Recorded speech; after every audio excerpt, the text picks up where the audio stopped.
Hello, so this week we're doing fight or flight, and here are some quick takeaways that may help you understand the concept a little bit better. So, fight or flight really is our stress response, and this happens in our bodies, and there's, not much we can do about an initial response. When we're faced with a stressful situation, our sympathetic nervous system releases epinephrine as a response to the stress. And then once these hormones are released, our body prepares for fight or flight. This again, it's a very natural physical body experience. So immediately following that stressor and release our hormones, our body will shut down. Digestion we might feel differently. You have an increase in blood flow, arousal, alertness. Your heart rate might go up and spike, and I'm sure that this is a familiar feeling to all of us who have been confronted with some kind of stressful situation in our lives. So we're preparing ourselves for what is to come, right? So said another way, the fight or flight response is our body's response to perceived threat.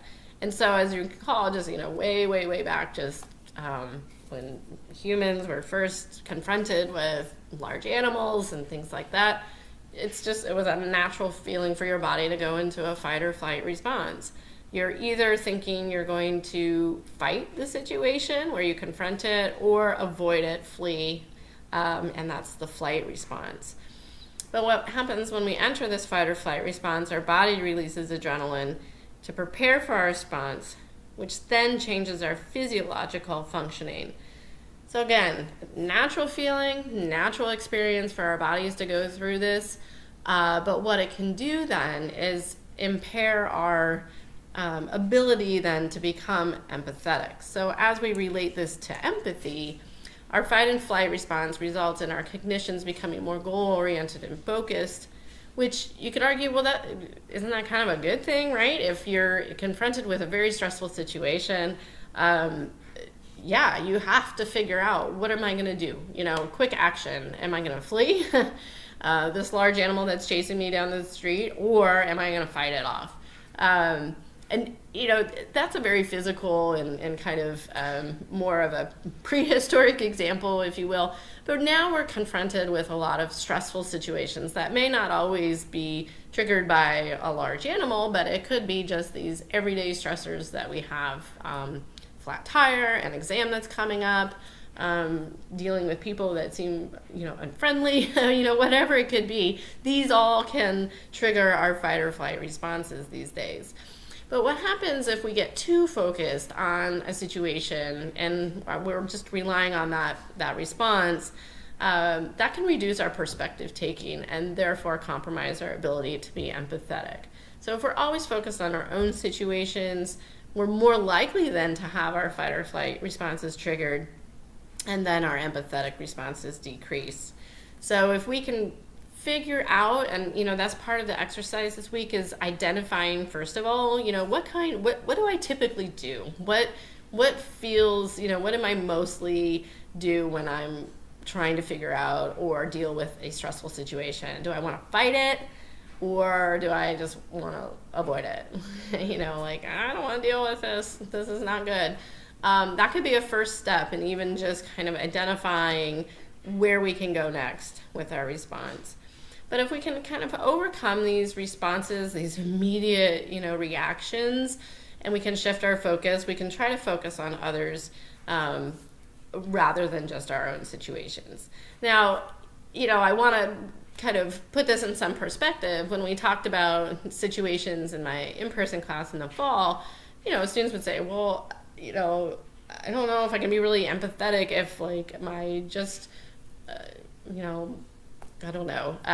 experienced a flat tire and it's dark and I'm kind of scared and I don't know what to do and there's no help coming, but then now someone's coming in their car and I don't know whether to trust them or not. That's going to trigger a fight or flight response, and that's okay. And we're not saying you need to be empathetic in every situation that's causing you stress. But what could happen is if, an exam's coming up, you're really stressed out, your roommate comes home and she's just wanting to be chatty and You just snap at her because you're like, I can't deal with this right now. That's where you can take some steps back and say, oh, wait, I'm sorry. I'm, trying to deal with this, my response to an exam that's coming up, and I'm really worried about it. But I'll try to put that aside and like, what's going on with you? And who knows, maybe it would be an opportunity for your roommate to be empathetic with you and say, oh no, I'm so sorry. What, let's talk about it, or what can we do to help you feel better? But what can happen if we can try to manage our fight or flight responses is we can try some centering practices or mindful activities, deep breathing. So, this doesn't have to get super, yoga-y, if you will, or spiritual or new agey, but, whatever just kind of, again, centers you and puts you back in your place, whether it's, again, taking some deep breaths, visualizing, your happy place where you like to be. Those things can help lessen that likelihood that your sympathetic nervous system will compel you to engage in that fight or flight reaction. And these can also strengthen those effects of the parasympathetic nervous system, which supports your empathetic state of mind. So it can, these practices that we're going to get into next week can really help with those initial fight or flight responses. So I hope you found this helpful. Thanks for listening.